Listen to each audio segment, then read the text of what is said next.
from Amsterdam. Today we are at Amsterdam Drone Week, and I'm Joanna Wieczorek, representing my own consulting law firm, also Drone Alliance Europe and Strategy Department of Polish Airports. Come and visit with me the Drone Expo Hall.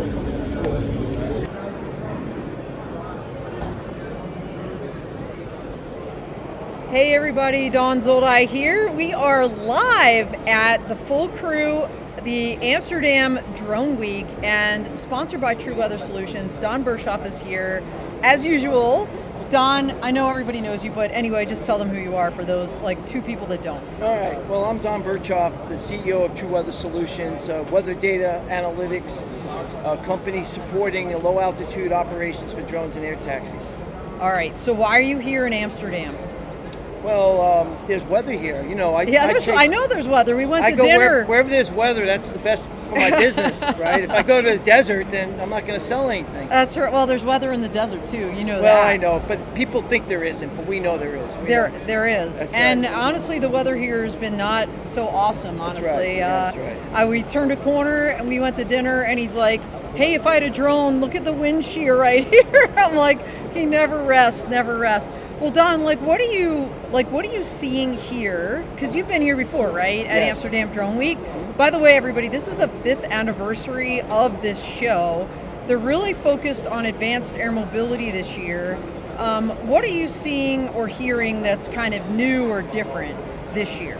Well, I think what we're starting to get into is more of that role about where advanced air mobility is going in terms of air taxis and heavier lift cargo drones.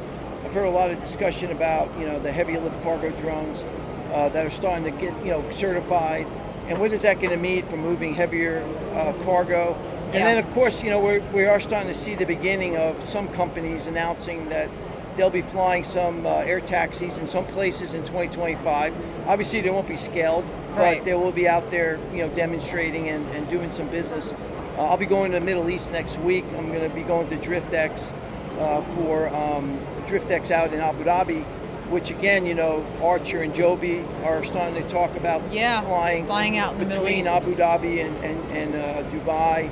And so, I think that's what we're starting to see. I think, people are still waiting for the chains to come off, right, to fly BV loss. Right. In the U.S., they're working on their Part 108. There's some activity happening in Dallas for FAA key site. We're going to start seeing a more systematic ecosystem approach in a sandbox where some of the service providers like the UTMs, the Unmanned Aerial System Traffic Management Service Suppliers, and TruWeather will be contributing under different types of waivers in order to prove out some of the new standards that have been written and have to now be turned into a rule. And so we'll be contributing to some of that. And so folks that in the U.S. That want to use TruWeather as an approved source of weather data, which is important because it's been a wild west for weather so far. People have been able to use any apps or whatever, but once you start flying BV loss beyond visual line of sight, we're going to start seeing that get reined in a little bit, and we're going to see the FAAs. We're going to start requiring using approved weather, and it's important for the third-party providers to get approved because, as we know, the governments are great, but they don't have that micro-weather. And so we want to be able to add that micro-weather layer in here, but it has to be approved. So that's where we're starting to see there. Yeah, well, speaking of the FAA, Jeffrey Vincent was on the stage this morning. He was one of the opening keynotes, with other folks. I mean, I don't know how many countries represented here. I think I read 40, maybe more. Well, it's not hard. You're in Europe, so you can throw a stone to 30 of them. It's true. And, we hear a lot from ICAO at this conference, EASA. So really exciting to kind of get the comparative view of what's happening around the world and not just kind of... in the US. In fact, the FAA's role here, I think, is pretty de minimis. I know they're having some side meetings and whatnot with folks, but it's really focused here in Europe for obvious reasons. So glad you're here. Thank you so much for sponsoring this stream, Don. And please tell everybody how they can reach you. Well, obviously don.berchoff at truweathersolutions.com. You can get me on LinkedIn, and go through the website if you want to get a contact form in. What I would say is that here in Europe, U-Space, is rolling. And I think that what we're going to see is more lessons learned in places where things are happening to try to, again, forward the progress across the board. Yeah. So, I appreciate having me. I know we're going to have a great guest here. One of my favorite writers. Hey, no, he is great. I said one of my favorite. I didn't say this gentleman my that's coming along now, Philip Butterworth Hayes. I met him many years ago, actually at the International Conference of UAS, run by Dr. Kimon Valvanis out at the University of Denver. And I've been following him ever since. So, well, thank you so much, Don. All right. Appreciate it. All right, perfect. So tell everybody who you are. So my name is Philip Butterworth Hayes. I run a couple of websites, Global Urban and Mobility News, Unmanned Airspace, and we've just launched with the UK government a new website called AAM for Gov, which teaches councils, cities in the UK how to work with eVTOL operators and drone operators to provide the right kind of services. Well, you're here for obvious reasons, right? You're part of this community, really, and you've been here before. Yep. So, Philip, what are you seeing this year that maybe makes this show different from previous shows? So, the big thing is making money. How do we make money here? How do we make money out of BVLOS flying? How do we make money out of eVTOLs? Right. When's that going to happen? Yeah. It's like a mirage. Every time you get close, you think the year when this is the year it's going to happen. Right. It just drifts another 18 months. It does. Let's talk for a second about the briefing. We just sat next to each other where they were talking about Paris and the Olympics this summer, and we've heard a lot in the news about, there's going to be eVTOLs flying people around. That's kind of not going to be the case, is it? Well, it is, actually. It is? It's just not in Europe, and it's not in the States. It's in China. Not at the Olympics in Paris.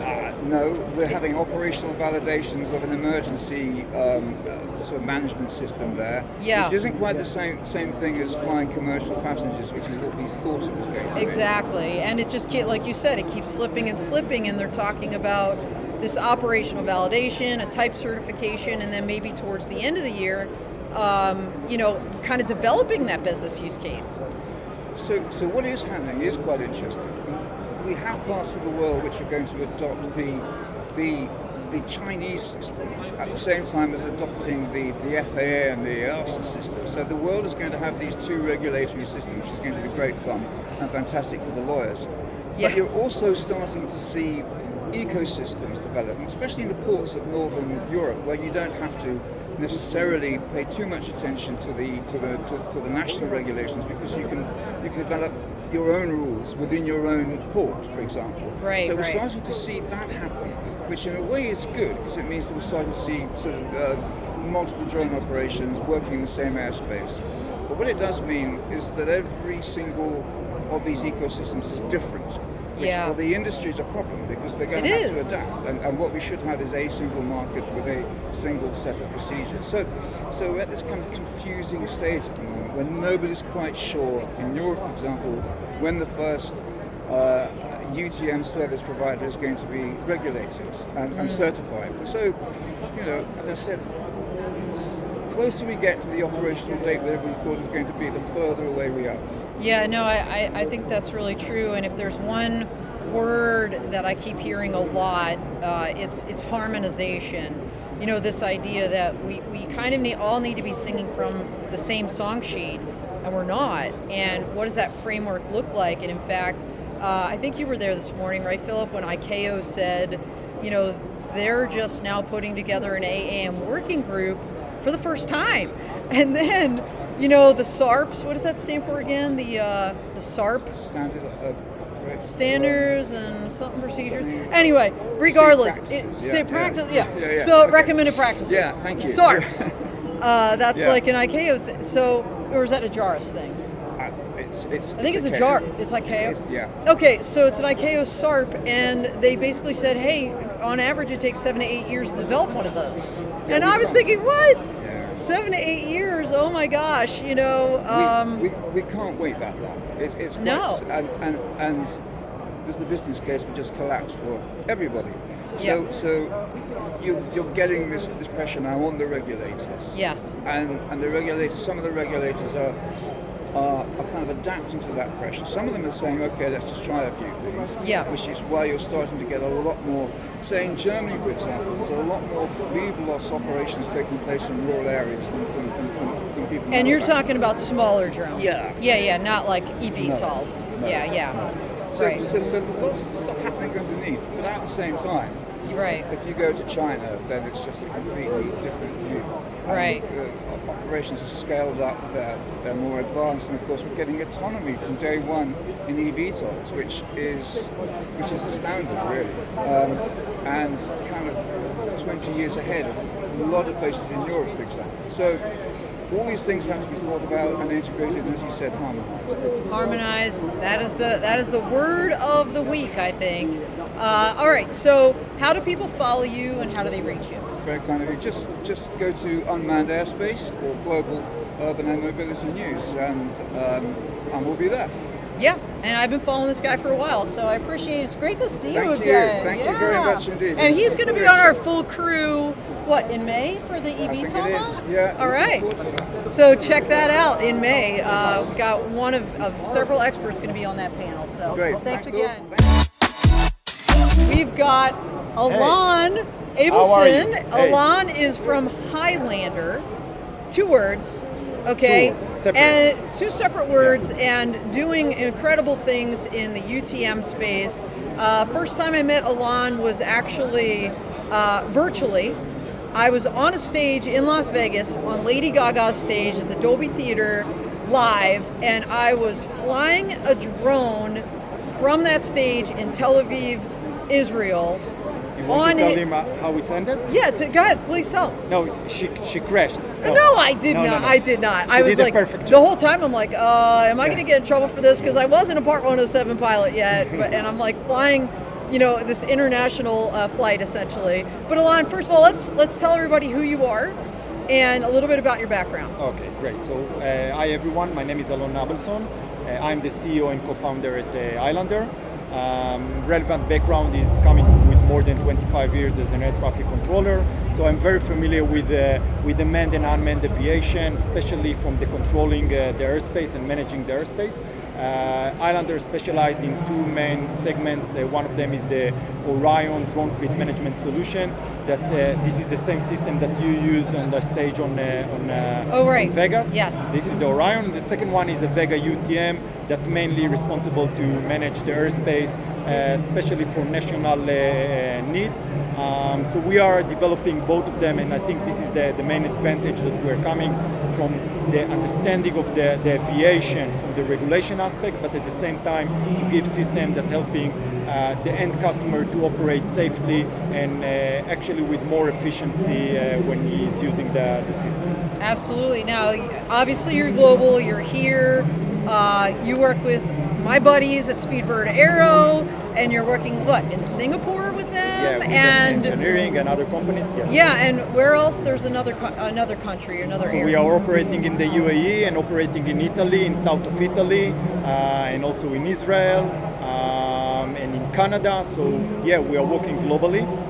One of the reasons that we are here is actually to see the ecosystem, to feel the new trends that coming from the needs and the demands that coming from the potential customers. Yeah. So it's a very good event for us to be in and to actually understand where is going to be the market in the next 1 or 2 years from now. Well, that's a great segue then, Alon, to tell everybody what are you seeing then with regards to the trends on the floor here. So definitely we can see more and more people talking about the BVLOS flight. I think it's something that became very interesting, because if we are taking back 1 or 2 years, the VLOS flight was the main flight that we actually did, and now we're talking about BVLOS flights operating remotely, and I think in this area the Orion is a very good fit for that. But we can also see the demand for, or the using the terms and the regulation aspect of the UTM and how the UTM should be part of the airspace that we're managing. I mean, we can see more and more air traffic management leaders actually understanding that the aviation changing, and we don't want to create an issue in this place. We know that it's the traditional aviation is here for more than 100 years. Yeah. We don't want to do a revolution. We are targeting to do an evolution of the airspace, what we call the digital airspace, that helping to keep the safety, but at the same time to create more efficiency, because all the partners that we have here, all they want to do is to scale up, and this is what we are trying to provide them. Yeah, I like that. It's not a revolution, it's an evolution. And you, of all people, with your air traffic control background, can speak with authority on that. So that's so exciting. So you're here. What is next for you? You're going to be at AVSI Exponential?